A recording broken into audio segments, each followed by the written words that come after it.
पढ़ाई के साधन नहीं थे, स्कूल बहुत दूर-दूर थे। क्लास 6 से पॉज़िटिव सोच थी कि मुझे आर्मी में जाना और उसको करेक्ट सूचना दी जाती है कि दुश्मन कहाँ पर है और गोला कहाँ पर जाएगा। भारतीय सेना में कोई आरक्षण नहीं, भारतीय सेना में सब एक समान हैं। ऑल इंडियन आर्मी का मैं टॉप स्टूडेंट रहा हूँ। सेल्फिश ना बने, ईमानदारी के साथ काम करोगे तो अपना देश आगे बढ़ेगा। अपनी संस्कृति को नहीं भूलना चाहिए। फ़ौज में दूध छाछ ये नहीं होता है, फ़ौज का खाना भी अलग होता है। तो अपनी प्रैक्टिस रखो और कोई भी काम है इम्पॉसिबल नहीं है। नमस्कार राम राम सा खमागणी में एसडी चैनल आप देख रहे हो जलको जोधपुर माते आपरो बहुत बहुत स्वागत और हार्दिक अभिनंदन। आज आपा इन गौरव सैनिक यात्रा रे रथ रे मायने आपा आयडा तिबना तो तिबनार माय अपन सागे ए जगह विराजमान है ए भूतपूर्व सैनिक है। तो आज आप यहाँ बातचीत करोला कदे है जी कहीं आर्मी ज्वाइन करी और यहाँ कहीं है जगह अनुभव है और राजस्थान की संस्कृति आप है जी देख सको हो एकदम से आप और बिल्कुल एकदम राजस्थान री वेशभूषा रे मायने है जो पहरवास है यहाँ तो राम राम सा राम राम शाह खमा गणी साहब। जलको राजस्थान में बहुत बहुत खमा गणी साहब। आप रो शुभ नाम?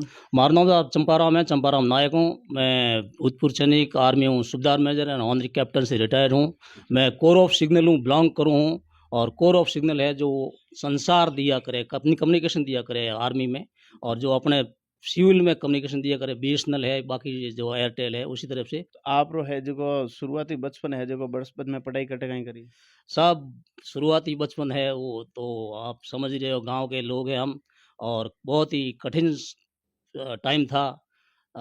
पढ़ाई के साधन नहीं थे, स्कूल बहुत दूर-दूर थे। मैं गांव तिबना से बिलॉन्ग करता हूं, तहसील शेरगढ़, जिला जोधपुर से, और तिबना के स्कूल में ही पढ़ा था। तो बचपन बड़ा कठिन था। दूर-दूर डाणियों से हम पढ़ने के लिए आते थे। ये हमारे माता-पिता का शुक्र है जो मेहनत मज़दूरी करके हमें पढ़ाया। मैं उनका लाख-लाख शुक्र हूँ। उनको भगवान शांति दे। जहाँ अभी मेरे माता-पिता नहीं हैं, लेकिन उन्होंने हमें सभी भाइयों को बहुत ही मेहनत से पढ़ाया है। तो मैं तिबना स्कूल में पढ़ा था। तिबना स्कूल में 5वीं क्लास तक उस समय स्कूल था। लेकिन हमारी जो जागरूकता थी, वो सोच थी हमारी, वो पॉज़िटिव थी, और शुरू में ही मैं समझता था कि आर्मी के जवानों को देखता था जो हमारे घर में आते थे गाँव में। हमारे गाँव में बहुत, हर घर में तकरीबन सैनिक मिलेगा। तो उसमें क्लास 6 से मैं प्रैक्टिस करता था। रोज़ हमारा स्टेडियम है, ये तिबना मेरे घर के पीछे ही है। उसमें मैं तकरीबन 10 चक्कर लगाता था रोज़, और इतनी मेहनत करता था। क्लास 6 से पॉज़िटिव सोच थी कि मुझे आर्मी में जाना, और लास्ट में मैं आर्मी में आया तो यहाँ पढ़ा, फिर बालेश्वर पढ़ा।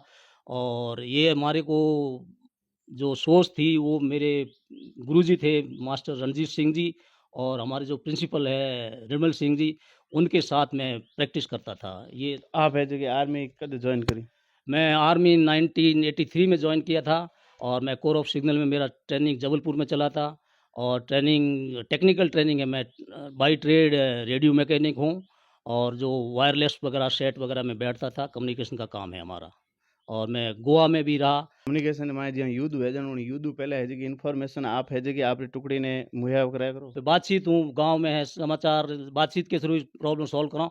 उन्हीं तरह हूँ, कम्युनिकेशन के ऊपर ही युद्ध लड़ा जाता है, क्योंकि सूचना नहीं होगी तो ये आप आगे फॉरवर्ड कर नहीं सकते।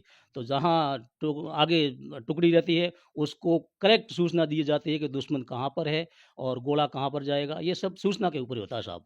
तो आज सूचना है जगह आप तो की कहीं पहुंचती? ये साहब हमारे पास रेडियो सेट होते हैं, वो बहुत सैनिक रेडियो सेट होते हैं, जो हमारा सिविल का और फौज का अलग सिस्टम है। वहाँ के जो रेडियो सेट होते हैं वो गाड़ियों में मोबिलाइजेशन के ऊपर होता है, गाड़ियों में सेट रहते हैं, और उसको लेकर के हमारा जगह जगह डिटैचमेंट रहता है, और उनके थ्रू डिटैचमेंट के थ्रू हम आगे आगे फॉरवर्ड में चलते रहते हैं साहब। आप है जगह भारतीय सेना में कितना साल सेवा दी ने? मैं साहब 34 साल 34 इयर्स सर्विस दी है, और 34 इयर्स में काफ़ी उतार चढ़ाव भी थे। और यहाँ तक सूबेदार मेजर रैंक है, वो जो सिपाही का जो है लास्ट रैंक होता है, और उस तक मैं पहुँचा हूँ, और काफ़ी मेहनत की है, और काफ़ी आगे बढ़ा हूँ, तब एक सूबेदार मेजर बना। और सूबेदार मेजर बनने के बाद में जो हॉनरी कैप्टन मिलता है, captain as a officer rank होता है, और वो उसी सैनिक को दिया जाता है जो सेना के ऊपर क्या डेडिकेशन है, उनका पूरा 34 ईयर का जो रिकॉर्ड होता है, उसको पूरा देखा जाता है। उसकी पूरी तहकीकात करने के बाद में उसके पॉइंट जोड़े जाते हैं। जो टॉप होते हैं उन्हीं को ये कैप्टन रैंक मिलता है। आप है जगह रिटायर्ड कर दो यार। मैं रिटायर्ड हो गया साहब 2017 में रिटायर हुआ था और 1983 से लेकर 34 इयर्स सर्विस किया हूँ। अभी मैं घर में ही हूँ और मेरा घर में ही काम है। वैसे कोई सेवा में रहता हूँ ज़्यादातर, समाज सेवा में और जब आने के बाद में मैं बच्चों को भी काफ़ी ट्रेंड करने की कोशिश करता हूँ और एक बार मैं उदयपुर रैली में भी गया था बच्चों को लेकर के। तो बच्चों को टारगेट यही करता हूँ कि भई आप पूर्ण समर्पण भाव से अगर आप काम करते हो, तो आपका लक्ष्य है प्राप्त करने में आपको कहीं दिक्कत नहीं होगा, मैं ये बोलता हूँ। हमें है जो आपरे परिवार में है जो कि कितना कहीं सदस्य है आपरे लड़का-लड़की? मेरा परिवार का सक्सेस तो वैसे बोलते हैं कि एक औरत का ही हाथ होता है, तो मेरी मिसेज़ ने मेरे बच्चों को पढ़ने में बहुत मेहनत किया है। मैं तो एज़ आर्मी में ज़्यादा बच्चों को समय नहीं दे पाता। मैं एक एज़ भारतीय नारी के को बोलना या बताना चाहता हूँ कि ऐसे करने से आपके बच्चे सक्सेस हो सकते हैं। तो मेरे बच्चे आर्मी स्कूल में पढ़े, फिर बीएससी किया, छोटे वाले ने बड़े वाले ने बीटेक किया। तो अभी दोनों ही भारतीय सेना में ही हैं। एक एयर फ़ोर्स में है, दूसरा बीएसएफ में है। बीएसएफ में एज़ ए हवलदार है। मेरे साथ में फ़ोटो भी पड़े हैं पीछे आप मेडल मेडल वगैरह देख सकते हैं, बाद में आपको बताएँगे। मतलब कहने को लोग क्या करे कि भाई आरक्षण मिलिया करे, वो मिलिया करे। आरक्षण है, लेकिन आरक्षण के साथे-साथे आपने पढ़ाई करनी बहुत ज़रूरी है। आप देख सको इन्हों पूरो परिवार है जो शिक्षा में जुड़्योड़ो है। तो शिक्षा में जुड़्यो रहणो और कंटिन्यू तैयारी करनी उनो मेन रीज़न? सब ये है कि आरक्षण है तो भारतीय सेना में कोई आरक्षण नहीं, भारतीय सेना में सब एक समान हैं। आप के अंदर जितने दाने हैं, वही आप कर सकते हो। मैं समझता हूँ कि एज़ ए सूबेदार मेजर और मैं सूबेदार मेजर कोर्स जो किया था, तो ऑल इंडियन आर्मी का मैं टॉप स्टूडेंट रहा हूँ सूबेदार मेजर का। और जहाँ बरेली का कोर्स हुआ था, उसमें मेरा आज भी कारगिल हॉल है वहाँ पर, फ़ोटो लगा हुआ है और नाम लिखा हुआ है, वो थ्रू आउट द आर्मी में सबको पता है ऑल जो तो आपका डेडिकेशन होना चाहिए, आपका लक्ष्य होना चाहिए। रात-रात भर मेहनत किया और मैं एक बार फ़ॉरेन कंट्री के लिए भी किया था तैयारी, तो एक बार मैं पीछे रह गया था। दोबारा मैंने दृढ़ निश्चित किया कि यस, आज 50 साल की एज के अंदर भी मैं रिक्रूट के साथ में अपना कॉम्पिटिशन जीत सकता हूँ। तो मैं एक 1000 का जो कॉम्पिटिशन हुआ था, उसमें मैं रनिंग में फर्स्ट आया था। तो इसमें कोई दो राय नहीं है कि आप कर नहीं सकते हो, कर सकते हो। तो ये मेहनत आपकी रंग लाएगी। तो जैसे कि समाज में कुरीतियों हैं, उन कुरीतियों ने है जो आपरा है जो कहीं भाव रखना चाहो समाज रे मायने समाज ने है जो इन दिशा रे मायने कहीं कदम उठाना चाहिए? साहब समाज के अंदर कुरीतियाँ बहुत है, लेकिन बदलाव तो आएगा और आया भी है, ऐसे कोई बात नहीं है। मैंने जो है आपकी नशा प्रवृत्ति है, बच्चों के अंदर भी आज ज़्यादा हो रही है, तो इसके लिए माता-पिता को जागरूक होने की ज़रूरत है। मेरे परिवार में मैं समझता हूँ कि नशे-पत्ते की तो कोई मतलब ही नहीं है मेरे बच्चों में या मेरे में, तो ये माता-पिता को जागरूक होने की ज़रूरत है। वो माता-पिता अगर नशा करता है, तो बच्चा जायज़ है कि वो उसमें शामिल होगा। तो माता-पिता को जागरूक होकर के उनसे दूर रहना चाहिए और उसके बीच में बार-बार उनको रिपीट करना चाहिए कि ये गलत चीज़ें हैं। दूसरी है जैसे दहेज प्रथा है, तो ये भी गलत है। मैं अपने बच्चों के लिए बिल्कुल उनको बोला था भई मेरे को दहेज नहीं चाहिए। भगवान ने बहुत कुछ दिया है और क्या लेके साथ जाएँगे? कुछ नहीं साथ आ जाओ। तो दहेज प्रथा भी ये हमारे समाज में एक कुरीति है और बाकी नशा प्रवृत्ति है, ये एक कुरीति है। अशिक्षा है वो आप शिक्षित करो बच्चों को। बेटी हो बेटा हो, उनको शिक्षित बनाओ, तभी आपका समाज, आपका देश अच्छा आगे प्रोग्रेस करेगा। और देश के लिए मैं समझता हूँ कि सैनिक तो हैं ही हम और बाकी सब जवानों की, बाकी सब नागरिकों की, सबकी ज़िम्मेवारी बनती है कि हम देश के लिए सोचें। अपने सेल्फिश ना बनें, ईमानदारी के साथ काम करोगे, तो अपना देश आगे बढ़ेगा और देश का नाम हम सब मिलकर ही रोशन कर सकते हैं।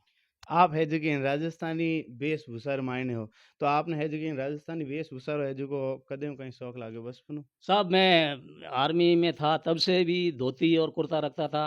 छुट्टी आता था तो बड़े शौक के साथ रखता था और फिर अभी तो मैं समाज में जाता हूँ तो समाज के अंदर ही हमारी पगड़ी है, ये शान बान आन की एक दिखता है, तो इसकी हमने बड़ा गर्व फक्र होता है हमारी राजस्थान वेशभूषा में, तो इसलिए मैं पहनता हूँ इसको।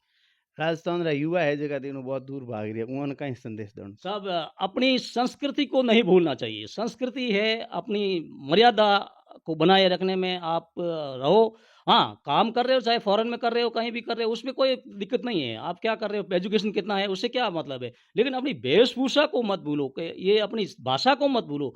अपनी राजस्थानी भाषा है, बड़ी प्यारी भाषा है, जो जेको इन्हें आप कदी नहीं भूलनी चाहिए और हमेशा बच्चों को भी सिखाओ। आप फ़ॉरेन में रह रहे हो तब भी आप राजस्थानी भाषा अपने बच्चों ने सिखाओ। अहिड़ो कोई मोमेंट आपरो जुदे है जेके आप आर्मी में सर्विस देता हो और आप है जो अटे घर ही है जेकी जैसे दूध है, चास है, राब है, इन्हें है जो कभी मिस करी? साहब ये तो हमेशा मिस ही रहती है, ऐसा कुछ नहीं है। फ़ौज में दूध, छाछ ये नहीं होता है, फ़ौज का खाना भी अलग होता है। लेकिन देश के लिए जो हम करते हैं, हम उस समय भूल जाते हैं कि हमारा परिवार क्या है, हमारे बच्चे कहाँ हैं। तो हम आगे बढ़ रहे हैं तो हम पीछे मुड़ के नहीं देखते साहब। ये हमारे अंदर ठूस-ठूस के उसमें शपथ दिलाई जाती है और भर दिया जाता है। गोली से सबको डर लगता है, लेकिन एक सैनिक को गोली से डर नहीं लगता है। ये 200 गज़ की लड़ाई है, उसमें वो अपनी जान की कुर्बानी देकर अपने देश के लिए करता है। तो ये सब घर की बातें वो अपने आप चलती रहती है, उसमें कोई हमें ज़्यादा परेशान होने की ज़रूरत नहीं होती है साहब। कि ये एक समाज अहिड़ा है जिनमें है जो बालिका शिक्षा ने है जो महत्व नहीं दे रही है। मतलब बालिका शिक्षा ने महत्व है तो सिर्फ और सिर्फ भाषणों तक ही सीमित रह रही। उन्हें बारे में कहीं करना? साहब ये तो जीता जागता मैं खुद हूँ। मेरी दोनों बहुएँ हैं, उनको मैंने पढ़ाया है, मतलब एमए कराया है, बीएड कराया है, अभी वो रीट की तैयारी कर रही है। तो मैं दूसरों को क्या बोल सकता हूँ? मैं दूसरों को यही बोलूँगा कि बच्ची है, उनको पढ़ाओगे तो उससे क्या है, 2 परिवार आपके बनेंगे। एक तो जब वो आपका मायका है, वो तो सुधरा ही है, और दूसरा जब अगला परिवार है, तो उसमें तो वो बहुत प्रगति करेगा। हमें है जो कि युवा पीढ़ी ने आप कहीं संदेश देना चाहूँ भारतीय सेना मायने है जो आप रुचि दिखानी चाहिए या नहीं दिखानी चाहिए? साहब रुचि दिखानी चाहिए। जब सेना होगी तभी देश सुरक्षित है। तो जो जवान काबिल है उनको पॉजिटिव सोच रख के सेना में भर्ती होना चाहिए और समर्पण भाव से होना चाहिए। देश की रक्षा के लिए, देश की सुरक्षा की भावना से होना चाहिए। तभी हमारी देश की रक्षा होगी और हमारा देश आगे बढ़ेगा। मैं जवानों को यही बोलूँगा, भारतीय सेना में जाइए और फुल तैयारी करके जाइए। ऐसे नहीं रिटन पेपर हो गया, उठा रिटन पेपर दे दिया। ऐसा नहीं है साहब। अभी आजकल बहुत तैयारी के साथ जाना पड़ता है। तो अपनी प्रैक्टिस रखो और कोई भी काम है इम्पॉसिबल नहीं है। जब आप मेहनत करते हो तो वो इम्पॉसिबल आपके सामने नहीं आना चाहिए। तो ये है जो अपन सगे चंपा लाल जी जुड़ा हाँ